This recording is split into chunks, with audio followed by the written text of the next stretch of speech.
하나님 말씀은 에스겔 37장입니다. 1절에서 14절까지 말씀인데요. 이 시간 6절까지 한 절씩 교도하도록 하겠습니다. 37장 1절. 여호와께서 권능으로 내게 임재하시고 그의 영으로 나를 데리고 가서 골짜기 가운데 두셨는데 거기 뼈가 가득하더라. 나를 그 뼈 사방으로 지나가게 하시기로 본즉 그 골짜기 지면에 뼈가 심이 많고 아주 말랐더라.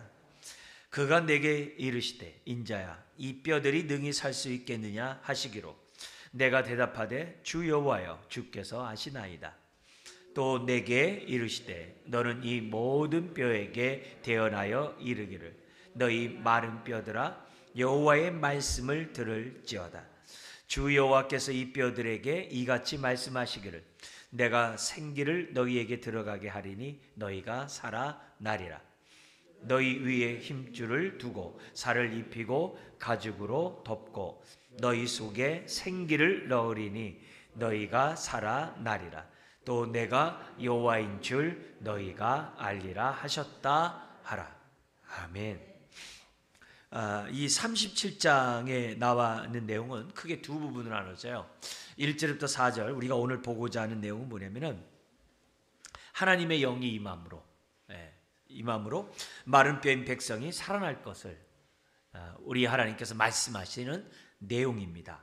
근데 이 하나님의 영이 왜 임하느냐, 어느 때 임하느냐, 새 언약 백성이 되었을 때, 하나님과 새 언약을 맺을 때 하나님의 영이 임해서 우리가 마른 뼈와 같은 우리 인생이 정말 살아나게 될 것이라는 이런 내용이 14절까지 있어요. 그리고 15절부터 24절에서는 단지 나 한 사람이 새로워지는 그런 상황이 아니라 이스라엘 공동체가 남과 북이 하나가 되고 그리스도 안에서 한 성전이 되어가게 되는 그 놀라운 그런 역사가 나타나게 될 것이라는 것을 15절부터 28절까지 설명합니다. 나중에 이제 1절부터 28절까지 전체 내용이 아주 그대로 에베소 2장에 나와요. 요 구조 내용이 그대로 에베소 2장 아시죠? 1장 내용의 삼위일체 하나님을 우리가 찬양하도록 하나님께서 우리가 만세부터 우리를 택하시고 우리를 구속하시고 그리스도의 한 지체가 되게 하시고 유업을 이을 자가 되게 하신 그 은혜를 우리가 찬미하자 이렇게 하면서 찬송하리로다로 시작하잖아요. 그리고 나서 이제 기도를 하잖아요. 그렇잖아요. 그리고 나서 2장에 들어와 가지고 기도하면서 네 번째 그 기도 내용이 죽은 자를 살리신 그 권능, 그 능력을 알게 하기를 원하노라 하면서 2장의 그 능력이 어떻게 나타나는지를 에베소 2장에 얘기하거든요. 근데 그 2장에 나와 있는 그 내용이 그대로 여기 37장에 나와요. 그래서 1장에서부터 10절까지는 우리가 허물과 죄로 죽었던 우리가 살아나게 되었다. 근데 살아난 우리가 어떻게 돼요? 유대인과 이방인이 한 가족 한 교회가 되어 하나님이 거룩한 성전이 임하는 그런 성전이 되게 하리라. 거룩한 하나님이 임재하는 성전이 되게 하리라라는 그 내용이 에베소서에 나오거든요. 2장에요. 그 내용이 그대로 나옵니다. 그래서 오늘 이제 우리 한 부분 14절까지 나와 있는 내용인데요. 이 핵심 내용은 생기가 사방에서부터 와서 이 죽음을 당한 자에게 불어서 살아나게 하라. 그게 이제 주된 하나님의 그러한 메시지입니다. 우리 성경 규절을 우리 한번 좀 단계별로 잠깐 본다면은 우리 강의 안에 있는 것에 따라서 같이 한번 읽겠습니다. 첫 번째는 2절입니다.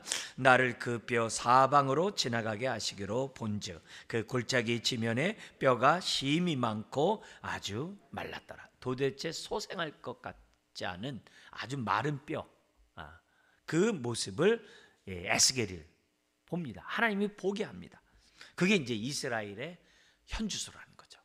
지금의 현 상태라는 거죠. 그 다음에 10절을 우리 한번 같이 읽겠습니다. 이에 내가 그 명령대로 대언하였더니 생기가 그들에게 들어가매 그들이 곧 살아나서 일어나 서는데 극히 큰 군대더라.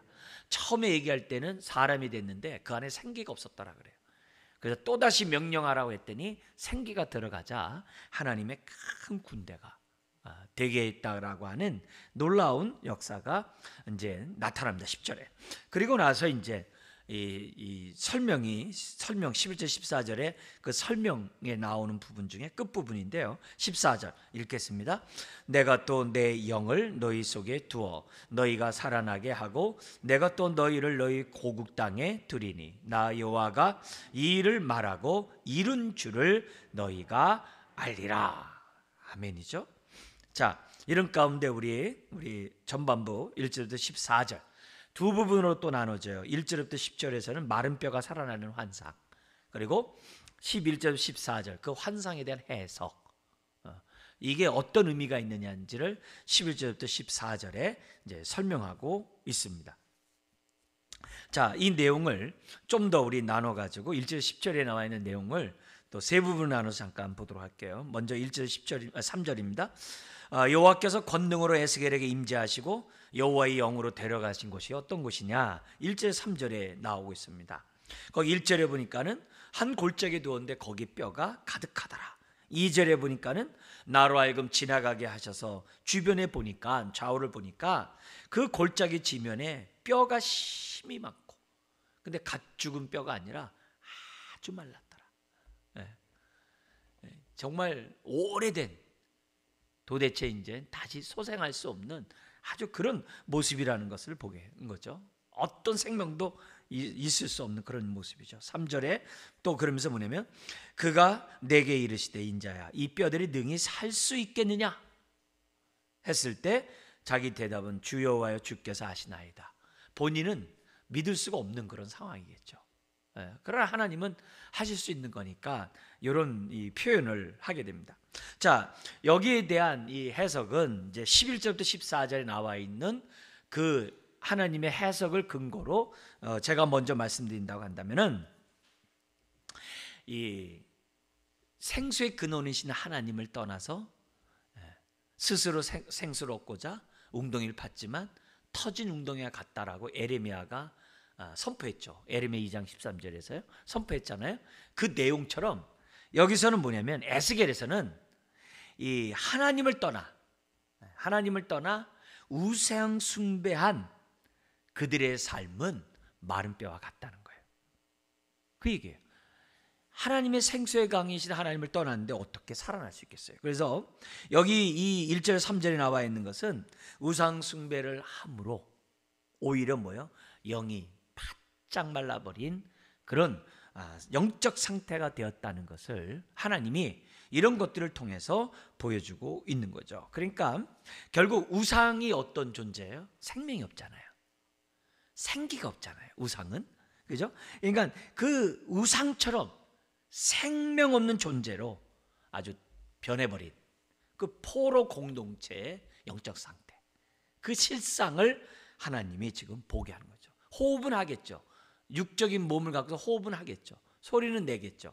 그렇지만 그의 하나님이 보시는 그의 상태는 골짜기의 마른 뼈들과 같다. 그거를 이제 에스겔에게 보여준 거예요. 핵심은 뭐예요? 이들은 도대체 스스로 살아날 수 있는 그 어떤 소망도 어떤 능력도 가질 수 없다. 그걸 뭐예요? 본인들이 알아요. 그걸 본인들이 알아가지고 이제는 이제 끝났다. 우리 인생은 아무런 소망이 없다라는 것을 본인이 알아요. 하나님만 보여주는 게 아니라 그들 자신도 자기 신들의 모습을 볼 때 이건 정말 소생할 그 어떤 가능성도 0.00001%도 없다는 것을 안다는 거죠. 그걸 보면서 에스겔은 하나님의 그 마음을 그 자리에서 지금 뭐예요? 동시에 갖겠죠. 에스겔의 그런 상황을 동시에 그 상태를 보면서 어떤 상태였는지를 아마 에스겔은 뼈저리게 느꼈을 겁니다. 자, 그러면서 여기 보면은 이미 14장 에스겔 14장 1절 4절에 보면은 장로들이 와가지고 그 포로 공동체의 지도자들이 장로를 비롯한 지도자들이 와가지고서 하나님의 음성을 듣고자 에스겔에게 오는 장면이 나와요. 그때 이제 하나님이 에스겔에게 뭐라고 그러냐면은 우상 숭배하는 자들이 너한테 묻는다고 내가 답변하겠느냐. 그러니까 포로 공동체 안에서도 그 장로를 비롯한 지도자들이 여전히 우상 숭배하고 있었다는 거예요. 예, 여전히 우상 숭배하고 있었다는 것을 그 에스겔 14장 1절 4절에 여전히 보여주고 있어요. 하나님보다 우상 숭배하는 그런 모습을 보여주고 있거든요. 그러니까 그런 모습 속에서 우리가 이 37장의 마른 뼈의 환상은 다른 게 아니죠. 우상을 섬겼기 때문에 우상을 닮은 거죠. 그 얘기를 앞서부터 계속 했어요. 우리가 누구를 사랑하느냐에 따라서 그걸 닮잖아요. 그렇잖아요. 그래서 저 어렸을 때 우리 주일학교 선생님 하는 얘기가 돈을 사랑했더니 사람 그릴 때 돈으로도 사람이 금방 그려진다 그러는 거예요. 그래서 그게 무슨 말인가 했더니 돈자 이렇게 딱 써놓고 이렇게 쭉 한 다음에 귀 하나 만들고 눈 하나 딱 찍으니까 진짜 사람이더라고요. 그래서 돈 하면은 그 사람도 돈같이 된다고. 네? 사람의 얼굴이 돈같이 된다고 하면서 그때 선생님이 뭐냐면 우리가 뭘 바라보고 사랑하냐에 따라 그렇게 닮는다고 이렇게 얘기했을 때 이게 기억이 나. 근데 그게 오래전에 들었는데 안 떠나요. 예, 머릿속에 안 들어요. 똑같아요. 우리가 하나님을 바라보고 하나님을 살아가면 하나님을 닮지만 우리가 세상을 바라보고 세상을 사랑하면 세상을 닮게 되는 거죠. 예. 더구나 우상, 우상을 바라보면 우상을 닮게 돼 있어요. 닮게 돼 있어요. 나라들 이렇게 외국에 이렇게 보면 우상 숭배하는 짐승 우상 숭배하는 거 보잖아요. 그럼 어떤 거 보면 진짜 너무 혐오스럽고 끔찍스러운 그런 건데 막 우상 숭배하잖아요. 아닌가 다를까 그걸 우상 숭배하는 사람들의 그러한 모습들을 보면은 닮아가는 것을 우리가 느끼지 않습니까? 그런 의미에서 이 얘기는 하나님을 떠나서 하나님 외에 다른 우상을 숭배한 그 결과 그들은 생명이 없는 그 존재처럼 변하게 됐다는 것을 우리들에게 가르쳐줘요. 그래서 이런 구절을 보면서 오늘 지금 내 모습을 물어보는 거죠. 나는 정말 하나님의 형상을 회복하고 있는가? 나는 정말 주님을 닮아가고 있는가? 나는 정말 성령의 9가지 열매를 나는 지금 맺어가고 있는가? 사랑과 희락과 화평을 정말 하나님으로부터 나는 지금 얻고 있는가? 오래 참음과 자비와 양선을 나는 지금 지체와의 관계 속에서 나는 얼마만큼 하고 있는가? 참기는 잘하는데 자비까지는 좀 어렵다. 난 그래도 자비까지는 내가 베풀겠는데 양선까지 내가 행하기는 참 어렵다. 내 모습을 한번 보자는 거죠. 나는 충성과 온유와 절제 속에서 나는 얼마나 자기를 정말 나를 복종하면서 살아가고 있는가. 정말 그런 모습이 내 삶 속에 얼마나 나타나고 있는지를 한번 우리가 봐야 되는 거죠. 중요한 거는 사람들 앞에서 우리가 산 자가 아니라 하나님 앞에서 산 자가 돼야 되거든요. 우리가 이처럼 예배를 드리는 이유도 살아있기 때문에 하나님께 예배 드리는 거 아니에요? 죽은 자라면 우리가 이 자리에 나올 이유가 없겠죠. 그러니까 우리를 살게 하셨다고 한다면 우리들의 삶의 모습이 하나님의 형상을 우리가 회복하는 그 성령님도 우리에게 주셨으니까 우리가 뭐예요? 회복하는 그 모습을 가져야 된다. 그래서 어쨌든 간에 우리들의 인생을 우리들의 사람들이 볼 때 마른 뼈다귀 같은 인생이 돼서는 안 된다. 이걸 우선 1절 3절에 우리에게 가르쳐 줍니다. 자, 그러면서 4절부터 6절에 뭐라고 그러냐면 마른 뼈를 보여주신 하나님께서 에셀에게 물어요. 소생할 수 없는 그 뼈를 향하여 어떻게 대언하라고 하시는가? 그 마른 뼈에게 태어나라고 얘기를 합니다. 그래서 4절에 보니까는 이 모든 뼈에게 태어나여 이르기를 들을지어다. 여호와의 말씀을 들을지어다. 이런 선포. 저 이거 하면서 여담입니다만 제가 지난번에도 한번 말씀을 드렸는데요. 자꾸 생각나. 이런 들을지어다 할 때마다 생각나는 게 있어요. 저의 뭐가 있냐면은 우리 중고등부 학생들하고 제가 전도사 때 이제 수련회 갔다가 오는데 그때는 뭐 차가 없으니까 대중교통을 이렇게 10명 단위 이렇게 끊어가지고서 선생님이 해서 막 양평으로 이제 갔다 오는 겁니다. 그러니까 일주일 이제 수련회 하고 얼마나 성령 충만하겠어요. 그러니까 그 당시에는 뭐 버스에서도 찬송 부르고 막 그런 시절이에요. 그러면 이제 그때 티들을 다 입혀가지고 이제 우리 눈에 다 띄게끔 해가지고 이제 청량리까지 가서 또 양평까지 가서 막 이렇게 갔다 오는 거예요. 근데 그때 티는 뭐냐면 내 영혼아 깰쩌다 이렇게 이 티를 입혀서 이제 보내는 겁니다. 그러면 그 말을 아는 사람은 아유 할렐루야 시원하다 이렇게 하는 사람이 있는 반면에 저게 지금 뭐 하는 건가? 그렇지만 간단해. 내 영혼아 깰쩌다. 그게 표예요. 그러니까 그리고 나서 이제 기도하고 이제 수련회 오는데 돌아오는데 그래서 이제 마무리 이제 교회에서 이제 그 마무리 이제 하나님 앞에 기도하고 이제 헤어지려고 하는데 한 사람이 아저씨가 저 끝에 앉아 계시는 거예요. 앉아 계시는데 이렇게 보니까 앞을 못 보는 분이에요. 이게 뭐냐면 수련회 우리 중고등부 학생들이 너무 막 은혜 받고 막 그런 얘기하고 막 이렇게 하고 오니까 솔깃한 거야. 솔깃해가지고 내가 저 교회 전도사님한테 가면 내 눈이 뜨겠다 해가지고 교회까지 따라오신 거예요. 그리고 이제 다 끝나 자꾸 안 가고 계시니까 제가 눈에 띄잖아요. 그리고 나는데 이제 전체 모임 끝나고 이제 제가 이제 또 또박또박 가가지고 어쩐 일로 오셨냐니까 나를 위해서 기도해 줄 수 있냐고 할 수 있다고. 그래서 제가 또 이게 들을지어다 하듯이 내 영혼아 저기 뭐야 깰쩌다 하듯이 두 눈을 뜨라고 정말 제가 아주 그냥 믿음으로 선포를 했죠. 제가 두세 번 그냥 선포를 했는데 이분이 막 진짜 뜨려고 막 하는데 안 떠지니까 저는 왜 안 떠지지 이러고 있고 주변에 있는 우리 학생들을 보면 와 하고 있는데 안 터지고 있고 이제 그런 모습이 있었어요. 근데 그때 제 느낌이 그때 그 분위기 느낌이 뭐였냐면은 그분이나 저나 또 우리 그 학생들이나 선생님들이 뭐냐면 에게 이게 아니라 믿음이 부족함에 대해서 이렇게 다 이렇게 하나님 앞에서 우리가 믿음이 부족하구나 이런 분위기를 제가 그때 이렇게 느꼈어요. 그래서 저도 마찬가지고 아니 당연히 뜰 줄 알았는데 안 뜨니까 그분도 뜰 줄 알았는데 안 뜨니까 그런데 그게 막 뻘쭘한 게 아니라 더욱더 뭐냐면 우리가 하나님의 정말 은혜를 구하고 뜻을 구해야 되겠다 이런 기억이 나거든요. 그래서 제가 이런 얘기 너희 마른 뼈들아 여호와의 말씀을 들을지어다 그 생각이 자꾸 나요. 자꾸 나요.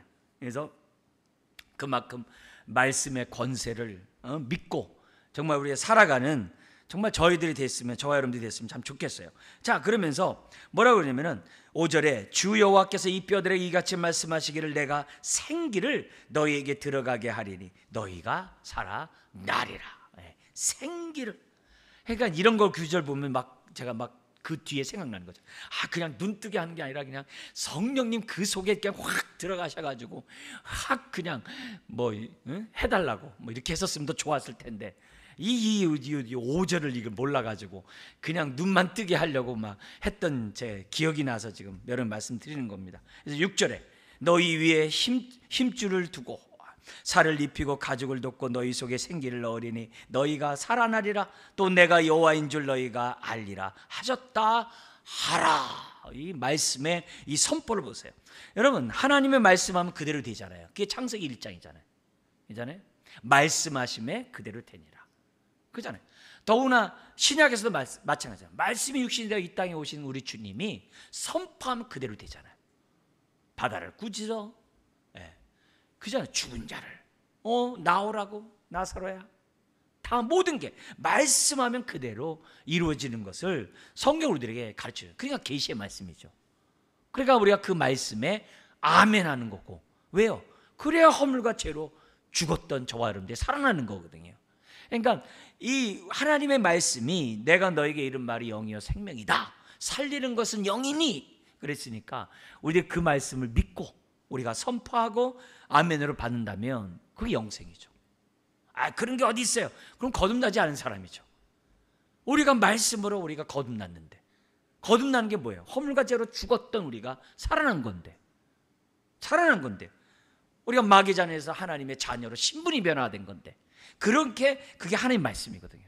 그러니까 모든 것은 하나님의 말씀은 그대로 이루어진다는 이 믿음을 저와 여러분들이 아멘해야 돼요. 그래서 죽은 영혼을 살릴 수 있는 길은 하나님의 말씀. 하나님 한 분인데 하나님의 말씀이다. 자, 근데 하나님이 직접 말씀하지 않고 에스겔에게 대언하라고 그래요.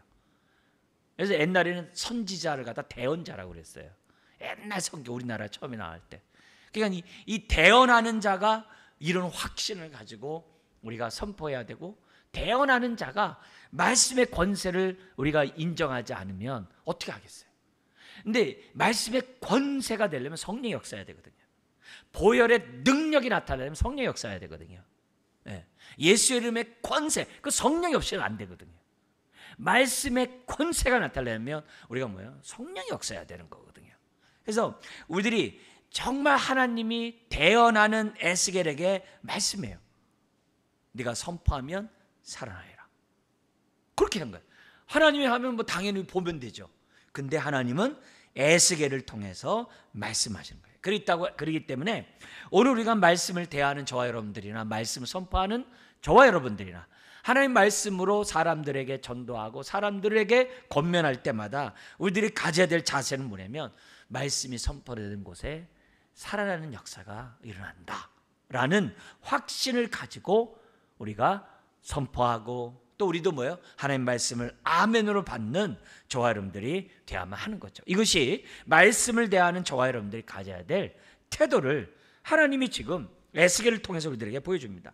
자, 그러자 7절에서 10절에 에스겔이 순종했다는 거예요. 그 말씀에 순종했다는 거죠. 순종했다는 거죠.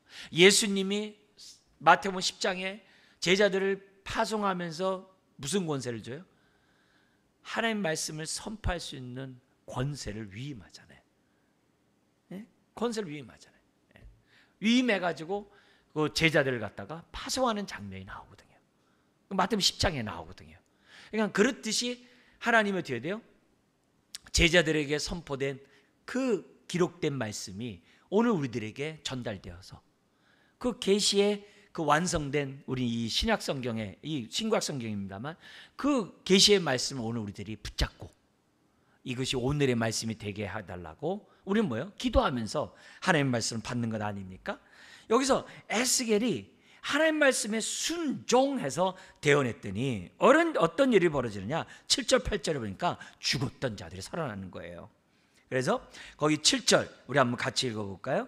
이에 내가 명령을 따라 대언하니 대언할 때 소리가 나고 움직이며 이 뼈 저 뼈가 들어맞아 뼈들이 서로 연락되더라. 여기서 정말 이 선포하자 그대로 되어진 이 모습 속에서 오늘 우리들에게 뭘 가르쳐 주냐면 우리가 하나님의 형상으로 회복되려면 하나님의 형상으로 우리가 회복되려면 반드시 말씀을 통해서 우리가 회복돼야 되는구나. 그 원칙을 저와 여러분들이 깨달으셔야만 한다는 거죠. 그래서 이 말씀의 대언을 통해서 미래의 회복이 전적으로 하나님의 말씀에 의해서만 이루어진다는 것을 우리들에게 가르쳐줘요. 그리고 말씀을 받은 자들은 어떻게 돼요?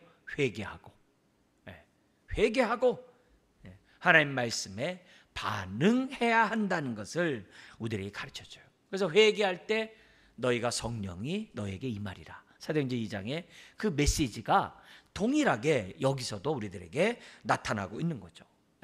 자, 그런데 이게 뭐냐면 이 모습이 그렇게 돼가지고 8절도 내가 또 보니 그 뼈에 심줄이 생기고 살이 오르며 그 위에 가죽이 덮이나 그 속에는 뭐가 없다고 그래요? 생기가 없더라.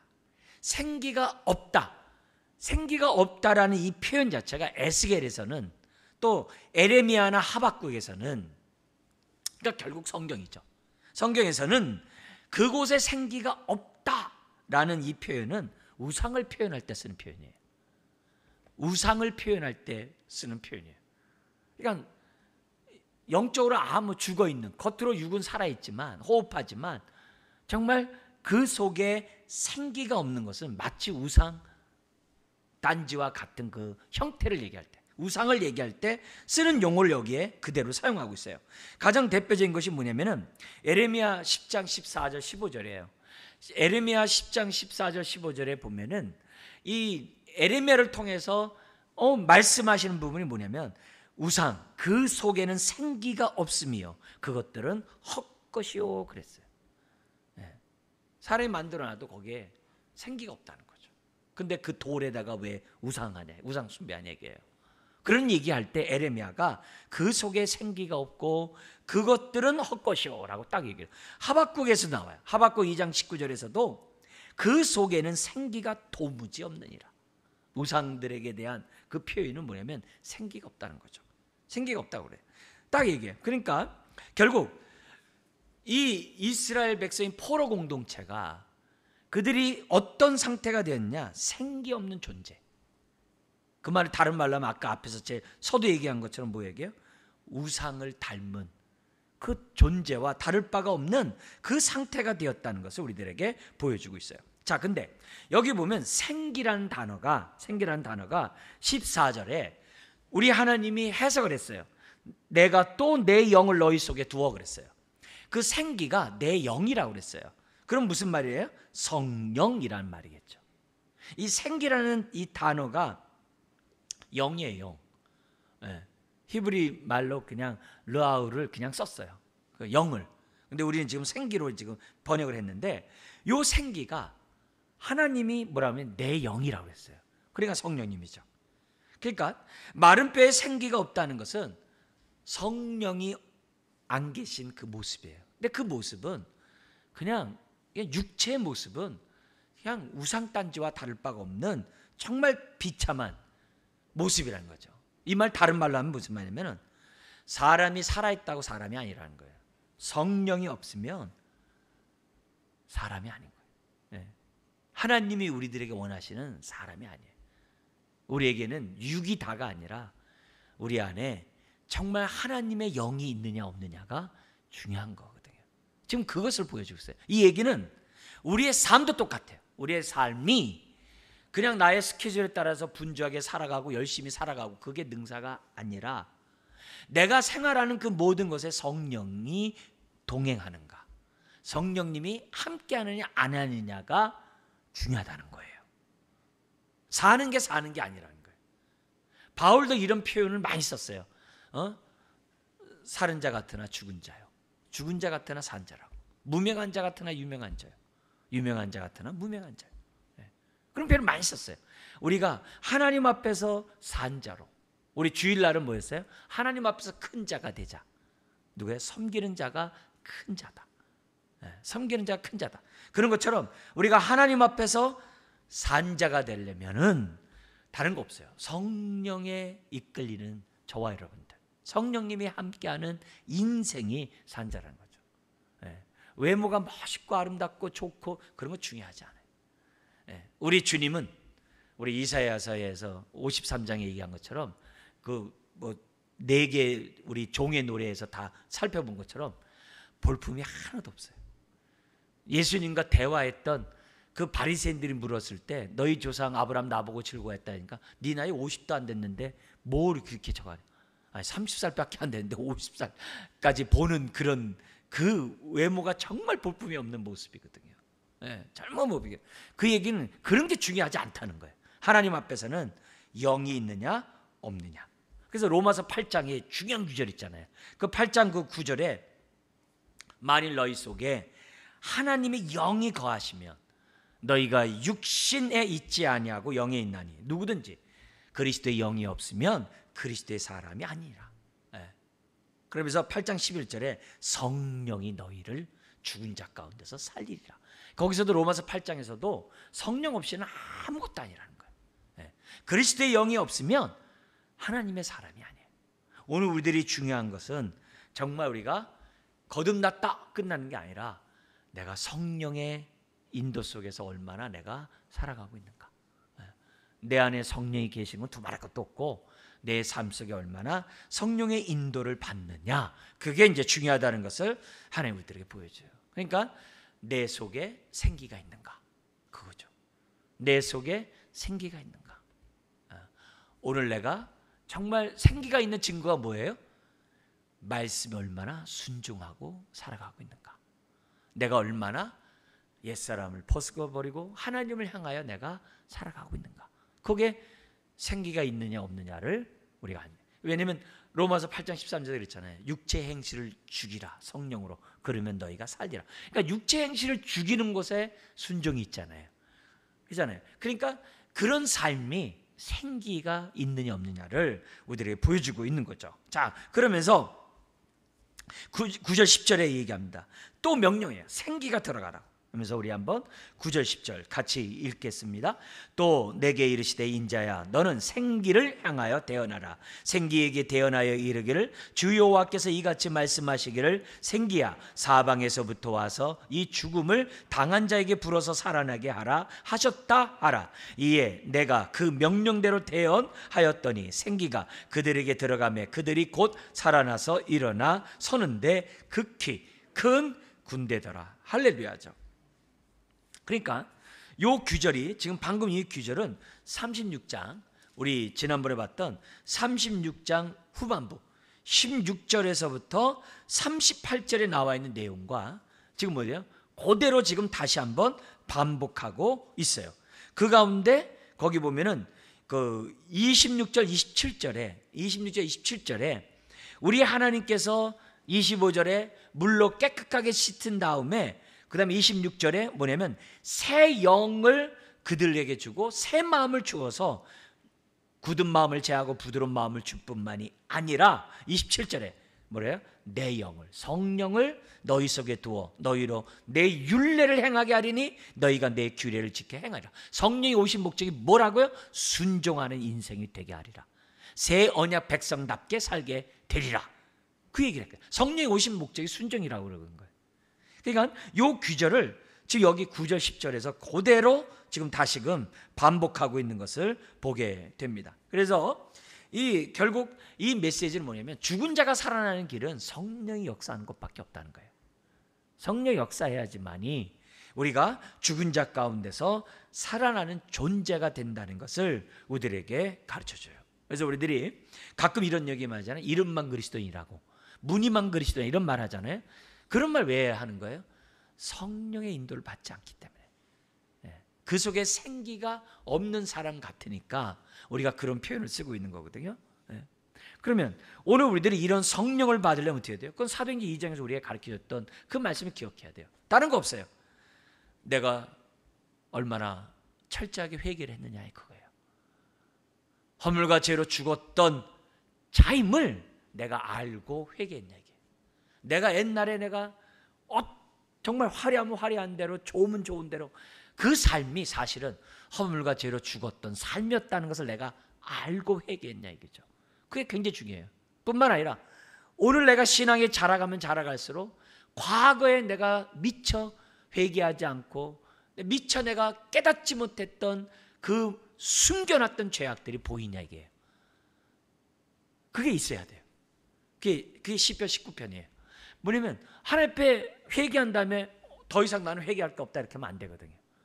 철로 역정에서도 나오잖아요. 한 번도 열어보지 않은 열쇠가 있거든요. 녹슨. 그걸 열어야 되거든요.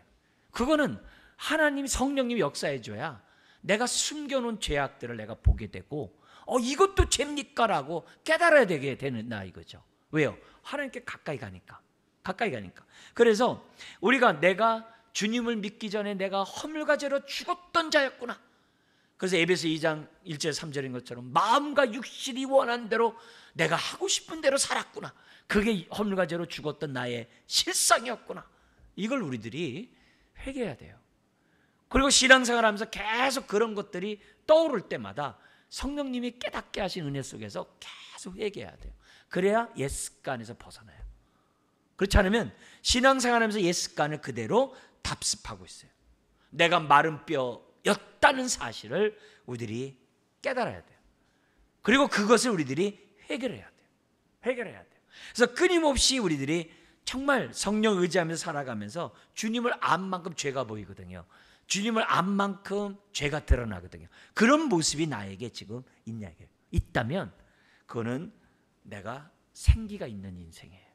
성령님이 나와 함께하는 인생이라는 것을 우리 보죠. 회개를 안 하기 때문에 성령의 교통함을 경험하지 못해요.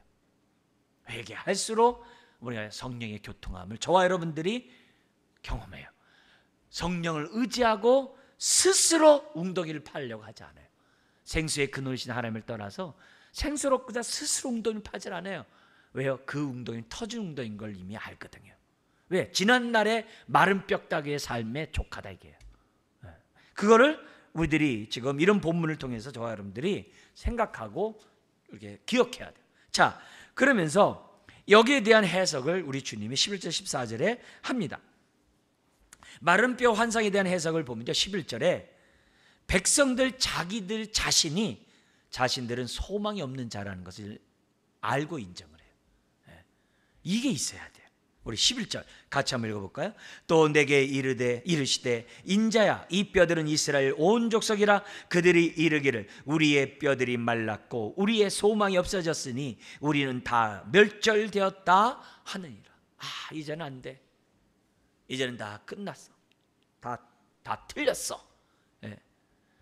그게 우리들의 정말 실상을 보는 모습이에요. 여기서 무슨 구원에 대한 기대도 없는 그 상태.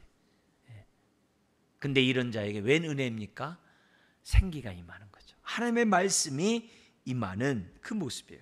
그래서 이 고백은 자신들이 죄로 인하여 이제는 정말 소망 없는 자가 됐다는 것을 인정하는 그런 고백인 거예요. 아무것도 할 수 없다고 하는. 여기서부터 하나님의 구원은 시작되거든요. 하나님의 은혜는 시작되거든요.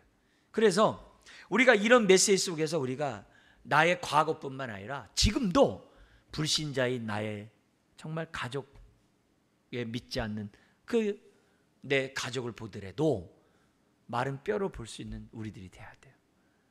그래야 긍휼함이 생기고 그래야 더욱더 성령님을 의지하는 우리들이 돼요. 우리가 무늬만 그리스도인일 수 있잖아요. 생기가 없는 그 모습은 마른 뼈와 똑같거든요. 마른 뼈와 똑같거든요. 그래서 생기가 들어가게 해주십시오. 생기가 내 가족에게 불게 해주십시오. 내 이웃에게 불게 하여 주옵소서. 그런 기도를 저와 여러분들이 정말 그런 안목 속에서 그런 기도를 해야 되는 거죠. 그래서 내가 말씀을 전하는 게 다 뭐예요? 이게 생기를 불어넣는 거거든요. 말씀을 전하는 게 생기가 들어가는 거거든요. 그러니까 그런 마음으로 우리들이 성령을 의지하고 생기를 불어넣는 마음으로 해야 한다는 거죠.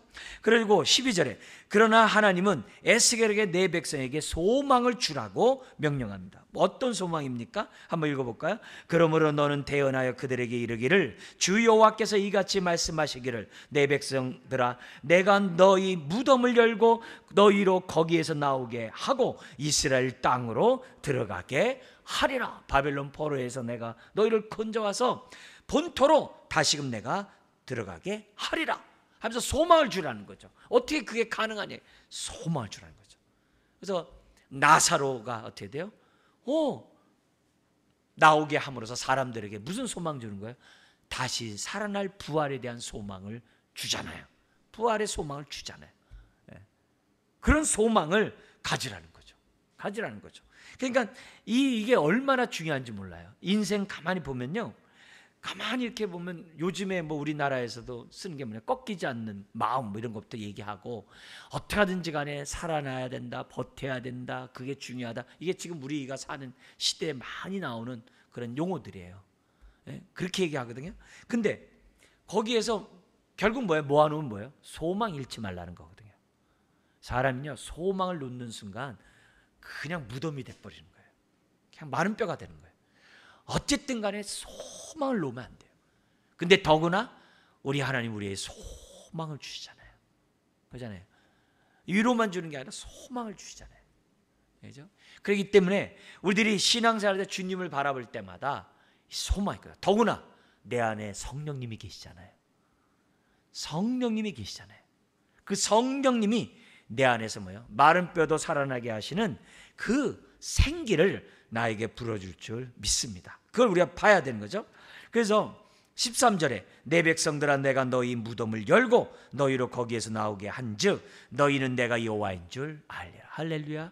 이런 은혜가 처음 구원받았을 뿐만 아니라 오늘 우리들의 삶의 많은 기도 제목 앞에서 이제는 다 끝났다라는 소망 없는 생활 속에서도 소망을 갖게 하는 하나님이 말씀이 되게 할 줄 믿습니다. 이걸 그대로 믿고 주님 너희는 내가 여호와인 줄 알리라는 말씀처럼 주여 내가 경험하게 하여 주옵소서. 결국 이 귀절은 그 속에 뭐예요? 7절 8절에 나와 있는 그 내용의 그 앞에 있는 내용의 그 해석이죠. 성취죠. 그러나 아직 뭐가 없어요? 그 속에 생기가 없다.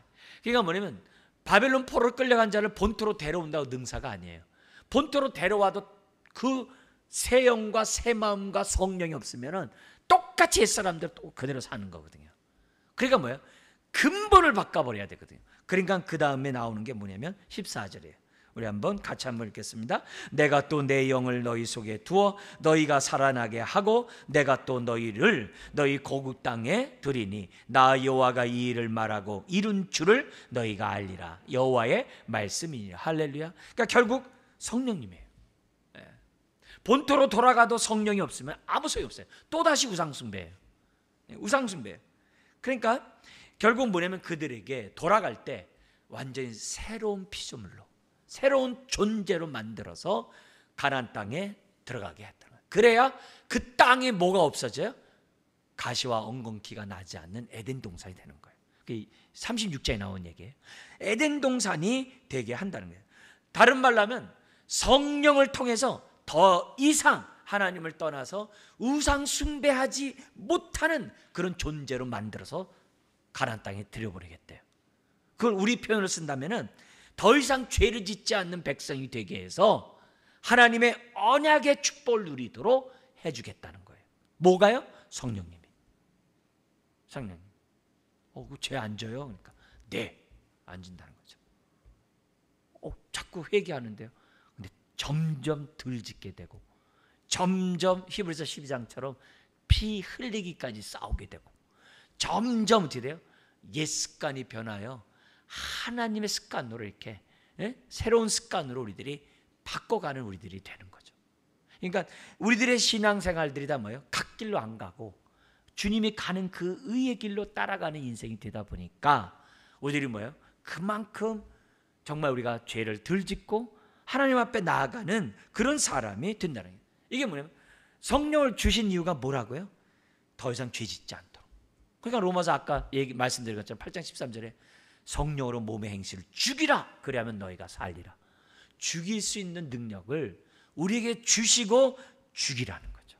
자, 그런데 예루살렘 멸망할 때 유다는 하나님의 보시기에 어떻게 돼요? 정말 죽어 있는데 그 말을 다른 말로 하면 악했어요. 그래서 11장 그 5절에 이렇게 보면은 11장 5절에 나와 있는 그 말씀을 한번 거기 여러분들에게 좀 소개를 하면은 마음에서 일어나는 것을 우리 하나님이 아신다 그랬어요. 11장 5절에 너희 마음에서 일어나는 것을 갖다가 우리 하나님이 아신다. 마음을 아신다 그래요. 근데 이 마음이 여기 나오는 생기 있잖아요. 영. 그 단어와 똑같은 단어예요. 똑같은 단어예요. 근데 그 똑같은 단어를 마음으로 번역을 했어요. 근데 여러분 히브리인들의 마음은 하트가 아니에요. 마음은 지정의 모든 그 중심이 뭐냐면 마음이에요. 우리가 생각하는 감정으로만 마음 생각하면 안 돼요. 그러니까 이 마음이 결국 뭐라는 게 영과 같은 거예요. 히브리인들의 그 여기 지금 에스겔에서 그러니까 뭐냐면은 왜 이스라엘 백성이 왜 이렇게 악한가? 왜 우상 숭배하는가? 다른 게 아니라 마음으로 기능하는 그 영이 완전히 부정하게 되고 불결하게 되고 더럽게 되고 죄에 물들었기 때문에 하는 행동들이 다 뭐예요? 악한 거예요. 그 마음이 부정하니까 행동하는 그 모든 게 악이라고. 그래서 우리 하나님 뭐냐면 너희 마음에서 일어나는 것을 내가 안다. 그렇게 그 얘기를 하는 거예요. 근데 이런 상황에서 뭐예요? 오늘 본문 14절에 하나님이 영이 들어가서 지금 어떻게 돼요? 불결한 영, 부정한 영을 제거하겠다는. 근데 감사하게도 십자가의 보혈의 능력으로 우리 죄를 깨끗이 씻으세요. 왜요? 부정한 것을 정결케 하려고. 그리고 성령님이 우리 안에 들어오셔서 어떻게 하는 거예요? 새 영과 새 마음을 주셔서 이제는 더 이상 악을 행하지 않는 그런 마음으로 만들어 주시겠다는 거예요. 그러니까 새 언약의 축복 가운데 하나가 어떻게 보면 아주 본질적인 그 축복이 뭐냐면 성령의 임재예요. 하나님 우리 안에 성전 삼고 임마누엘 한다는 이것이 새 언약 백성이 누리는 아주 크신 복 중의 복이 바로 이거라는 것을 우리들에게 가르쳐줘요. 근데 감사하게도 우리 요한복음 14장, 15장, 16장에 우리 예수님이 제자들에게 뭐라고 얘기해요? 보혜사가 오면 너희를 고와 같이 내버려 두지 않을 것이다. 영원토록 너희와 함께 할 것이다. 진리로 너희를 가르칠 것이다. 진리로 인도할 것이고 너희의 죄를 갖다가 회개케 하고 올 것이고 하나님의 뜻 가운데 살아가게 할 것이다. 중요한 건 뭐예요? 영원토록 너희를 떠나지 않을 것이다. 아멘이죠. 아멘이죠. 그러니까 보혈의 능력이 얼마나 능력 있고 큰지 성령님이 떠나지도 않아요. 이제 성령님이 떠나지도 않아요. 옛날에는 성령이 떠났잖아요. 에스겔 앞에 전반부에서 성령이 떠났잖아요. 성전에 떠난 게 나았었잖아요. 떠나지도 않는다는 거예요. 왜요? 보혈로 정결케 하니까. 이게 얼마나 놀라운 십자가의 은혜겠어요. 그리고 그런 자에게 성령을 주셔서 새 언약 백성이 되게 하시니 얼마나 감사해요. 하나님의 자녀가 되게 하시니 얼마나 감사해요. 더구나 그 성령님이 가만히 있는 게 아니라 율례와 규례와 법도에 순종하도록 역사한다는 거예요. 아멘이죠. 그래서 우리가 순종할 때마다 내 안에 생기가 있구나. 순종할 때마다 성령님 기뻐하시겠네. 순종할 때마다 나 같은 자가 순종하다니 왜 은혜냐. 이렇게 생각하면서 저와 여러분들이 영광 돌려야 한다는 거죠. 그래서 14절 하반절에 그 결과 나 여호와가 이 일을 말하고 이룬 줄을 너희가 알기라. 근데 아는데 어떻게 하는 거예요? 이 똑같은 사건을 기록한 새 언약에 관한 말씀이 예레미야 31장에 있잖아요. 그죠? 예레미야 30장 똑같이 있거든요. 31장 34절에 보니까 우리가 어떻게 하느냐? 하나님을 인격적으로 알게 한대요. 네? 인격적으로 알게 하시게. 그런 축복을 갖다가 우리에게 준다는 거예요. 그래서 하나님을 아버지라 부르는 이것이 성령의 역사예요. 왜냐하면 성령 없이는 아무도 하나님을 아버지라 할 수 없다 그랬거든요. 예수를 주라 할 수 없듯이 하나님을 아버지라 할 수 없다. 이게 새 언약의 축복이에요. 그렇게 해주시겠다는 것을 우리들에게 보여줘요. 그래서 저와 여러분들이 뭐예요? 여기 뭐예요? 거듭나고 새 언약 백성이 된 것은 뭐냐면 이게 하나님의 성령의 역사라는 것을 우리가 뭐예요? 산 증인이 돼야 돼. 저와 여러분들이 증인이 돼야 돼. 나 봐라, 성령의 역사하신다. 나 봐라, 이게 성령의 역사다라는 증인이 돼야 돼요. 뿐만 아니라 우리는 세상에 소망 없는, 생기가 없는 사람, 소망 없는 사람이거든요. 이 소망 없는 자들에게 어떻게 돼요? 우리에게 산 소망을 물을 때마다 산 소망을 말해주는 증인이 돼야 돼요. 저와 여러분들이. 굉장히 중요한 거예요. 자, 오늘 말씀을 좀 정리를 잠깐 해본다면 결국 여러분 강의 안에 있는 것처럼 이 1절 14절은 하나님의 영으로 인한 새 언약 백성의 회복을 지금 뭐냐면 강조하고 있는 게 오늘 이 14절까지 나와 있는 내용이에요. 과거에 이스라엘 백성 어떻게 돼요? 포로 공동체들은 우상 숭배로 인해서 죽은 시체와 같은, 마른 뼈와 같은 존재였어요. 이거는요, 경제적으로 어렵다, 정치적으로 무슨 종노릇한다, 로마의 속국이다, 바벨론의 속국이다, 그 정도가 아니에요. 완전히 죽었던 자예요. 죽었던 자예요. 영적으로 죽었던 자예요. 예수님 당시에 바리새인 서기관 아예 죽었던 자예요. 무슨 이스라엘 백성들 죽었던 자들이에요. 단순히 포로가 아니에요. 그 정도가 아니에요. 완전히 죽었던 자예요. 소망 없는 자고 살 그런 게 없는 자예요. 그런데 성령이 임함으로 우리가 어떻게 돼요? 하나님 앞에 산 자가 돼. 이건 로마서 6장에서도 똑같은 말이에요. 주님과 함께 죽고 살아난 자는 하나님 향하여 산 자가 된다 그랬거든요. 그 산 자가 에스겔에서는 뭘로 해석하냐면 이미 앞에서 18장에서 했어요. 그런데 이건 좀 보셔야 돼. 에스겔 18장을 잠깐 보세요. 에스겔 18장을 보면은 5절에서부터 여기 9절까지 나와 있는 내용이에요. 이 5절 9절까지 나와 있는 얘기는, 이 얘기는 아주 모세 오경에도 나오고 다윗의 고백에서도 나오고 계속 나와요. 근데 이 5절부터 9절에 산다는 의미가 뭔지를 우리에게 보여주고 있는데요. 여기 성령으로 회복된 자들은 하나님 앞에 산자가 돼. 그럼 산자가 누구냐? 하나님 말씀에 순종하는 자가 된다는 거예요. 그래서 어떻게 순종하느냐? 여기 보면 5절부터 9절이에요. 요거 있잖아요. 우리 한번 읽어봐야 됩니다. 같이 한번 읽겠습니다. 사람이 만일 의로워서 정의와 공의를 따라 행하며 산 위에서 재물을 먹지 아니하며 이스라엘 족속의 우상에게 눈을 들지 아니하며 이웃의 아내를 더럽히지 아니하며 월경 중에 있는 여인을 가까이 하지 아니하며 사람을 학대하지 아니하며 빚진 자의 저당물을 돌려주며 강탈하지 아니하며 줄인 자에게 음식물을 주며 벗은 자에게 옷을 입히며 별일을 위하여 구워주지 아니하며 이자를 받지 아니하며 스스로 손을 금하여 죄를 짓지 아니하며 사람과 사람 사이에 진실하게 판단하며 내 율례를 따르며 내 규례를 지켜 진실하게 행할진대 그는 의인이니 반드시 뭐요? 살리라. 주 여호와의 말씀이니라. 자, 요 규절과 함께 33장 10절 한번 보겠어요. 33장 10절도 우리 같이 한번 보겠습니다. 33장 10절 같이 한번 읽어볼까요? 그런즉 인자야 너는 이스라엘 족속에게 이르기를 너희가 말하여 이르기를 우리의 허물과 죄가 이미 우리에게 있어 우리로 그 가운데에서 쇠퇴하게 하니 어찌 능히 살리어 하거니와. 너는 그들에게 말하라. 딱 그래요. 왜요? 결국 여기서 산다는 것은 뭐냐면은 하나님 말씀이 임하면 사는 거예요. 그리고 하나님에 향하여 산다는 게 뭐냐? 하나님 말씀에 순종, 성령에 따라 순종하는 것이 뭐예요? 사는 자예요. 그러면 죽는 자는 누구예요? 불순종. 그렇죠? 그래서 그 관점에서 37장에 나와 있는 내용을 보면은 바벨론 포로 공동체자들은 왜 그들이 마른 뼈다 같은 자가 된 거예요? 하나님 앞에서 죽은 자였기 때문에. 다른 말하면 하나님 앞에 불순종하는 자였기 때문에. 그런데 하나님 앞에 성령으로 말미암아 순종하는 자가 되면 그는 뭐예요? 산 자가 된다는 거예요. 오늘 우리가 이 시간에 산자로서 하나님을 예배하기를 주의 이름으로 축원드립니다. 그러면서 우리 또 보면은 두 번째 나오는 게 에스겔 37장 1절 14절은 에스겔 6장 1절 10절과 똑같아요. 근데 6장이 뭐냐면 우상 숭배했을 때 모습을 딱 보여준 얘기예요.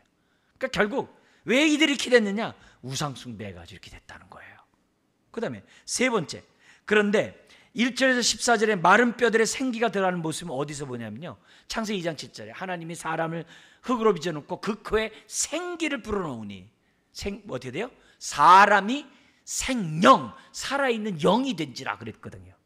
그 살아있는 영은 살리는 영인 하나님의 영이요 말씀이 필요한 거거든요. 그거거든요. 즉 그 얘기를 우리들에게 연상해요. 그래서 오늘 우리들에게 필요한 거는 살리는 것은 영이지 육은 무익해요. 내가 너에게 이른 말이 영이요 생명이라. 할렐루야. 오늘도 우리가 말씀을 들어서 회복한 줄 믿습니다. 마지막으로 뭐냐면 우리를 회복하되 영육간으로 회복해요. 외적 회복만이 아니라 내적 회복. 3절에서 8절이 외적 회복이라면 9절에 10절은 내적 회복, 즉 온전한 회복, 온전한 구원. 우리 다음 주에 계속해서 보겠습니다. 그래서 성령으로 새 언약 백성이 되었으니 성령으로 살아가자. 우리 안에 생기가 넘쳐나게 하자. 네, 할렐루야. 우리 기도하겠습니다. 하나님 아버지, 우리에게 성령을 주셔서 살아나게 하시고 오늘도 산자로 살게 하시고 오늘도 성령으로 하나님 앞에 다시 한번 예배하고 기도케 하시니 감사합니다. 충만한 이 시간 되게 하여 주옵소서. 예수님의 이름으로 기도드리옵나이다.